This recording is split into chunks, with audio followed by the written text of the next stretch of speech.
Okay, children, I hope all of you are very fine, and now I will teach you today about capacitor. Before going to capacitor, I would like that you should know what is 1 farad. Earlier in my earlier video, I told you Q is equal to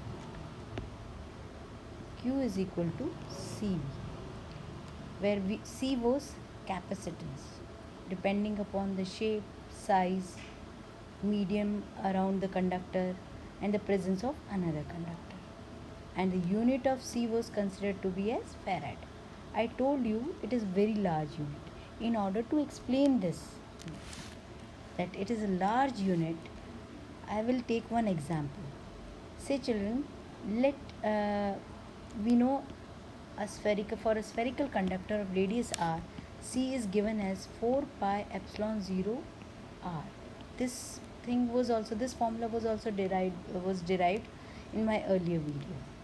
So if r is the radius of the sphere and C is the capacitance, then we can find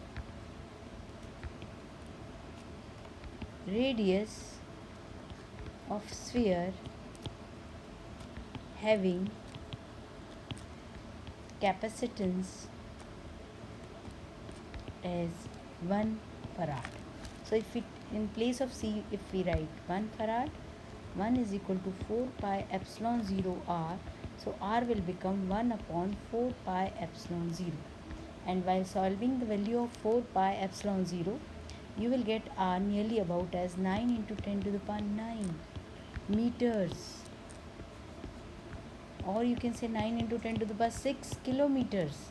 So such a large sphere. See, even if earth, if we consider, it doesn't have that much of capacity to have 1 farad of capacitance. So it is a very large unit, therefore small units are used. And because the size is very large, in order to store large amount of charge, some arrangement is done in order to store more amount of charge. That arrangement is called capacitor, which we will be studying right now. Now, capacitor, actually this is the arrangement by which we can increase the storing capacity of electric charge, or you can say electrical energy, storing capacity of a conductor. In order to increase the capacity of conductor to store electric charge or to increase its electrical energy is called capacitor. And how it is done, I will tell you. Consider a wire or a conductor. Okay, now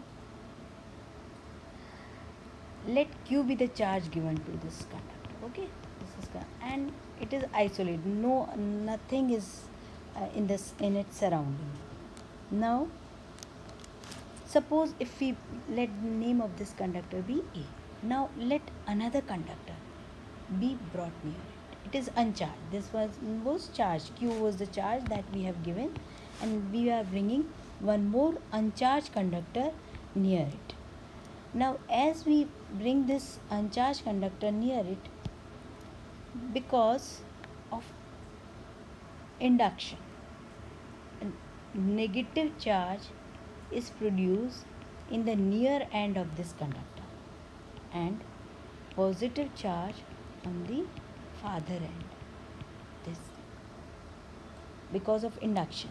There are two things in the earlier, you must have read in your NCERT textbook also, induction and conduction. When we are not have physically, we are touching these two wires, then it is induction. We are just keeping near it. And if we touch wire with another wire, that is conduction.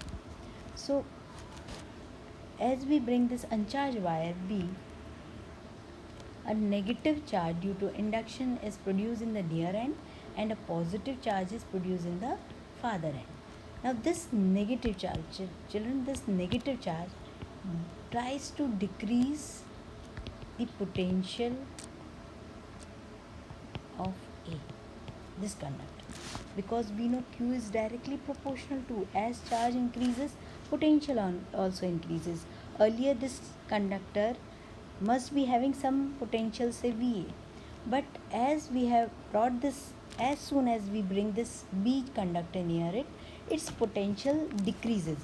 But due to this positive charge, due to this one, its potential slightly increases also.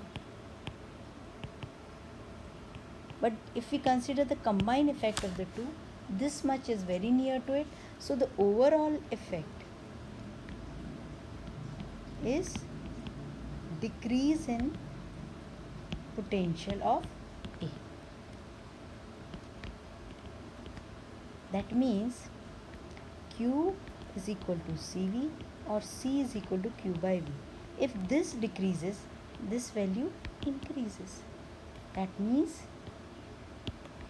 the capacitance increases, C increases. So it can store more amount of charge. Understood or not? So if V decreases, then this fractional part Q by V all increases. So the capacity to hold charge of A increase, it can hold more amount of charge now. So further we can also do one thing, that this B conductor can be connected to earth. By connecting it to earth, what we are doing, the electrons from the earth, electrons will satisfy these positive charges, and thus this positive charge will get neutralized. There will be no positive. So now now this arrangement will be like this: a plus Q charge here, a minus Q charge here. This one is earth. This arrangement is called capacitor, because by this arranging the two conductor in such a way, one is earth also, we are increasing the storing capacity, and this is known as capacitor. There are different types of capacitor: parallel plate capacitor, spherical capacitor, cylindrical capacitor. Different types of capacitors are there. And children, because we know that capacitance depend upon the medium also, so it depends upon medium between it, whether it may be air or some other medium, then also capacitance changes. That too we will be studying in my next videos. But before that, see here, this capacitor in symbol form can be represented by two parallel lines. This represents a fixed value capacitor. That is, what is fixed value? Fixed value of capacitance. Children, capacitance here also it is Q is equal C is equal to Q by V only. Q is the charge which we are, either of the charge, plus Q or minus Q. It is the charge, either charge upon potential difference between the two plates. Okay, this is the formula of capacitance of a capacitor. Same formula, Q is either of the charge and divided by potential difference between the two plates. So here, if the value is fixed of the capacitor, then of the capacitance of the capacitor, we represent by this symbol. If value keeps on changing, then we represent by this symbol. This is variable capacitance and this is fixed capacitance. So I think this much is clear to you. Next is, in our syllabus we have to study parallel plate capacitor. Parallel plate capacitor. Children, as the name suggests, parallel plate capacitor, there must be two parallel plates.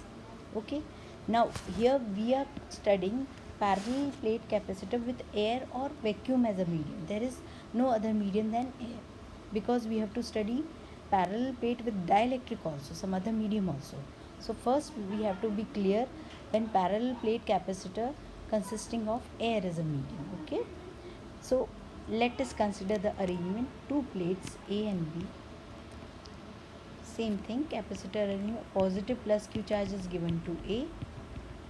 Due to this, a negative charge is created in the next plate, and this positive gets discharged into earth. Now, before deriving formula for capacitance of this parallel plate capacitor, I want to make you recall Gauss theorem and its applications. In Gauss theorem, first application already I derived it. Second was to find electric field due to plane sheet of charge.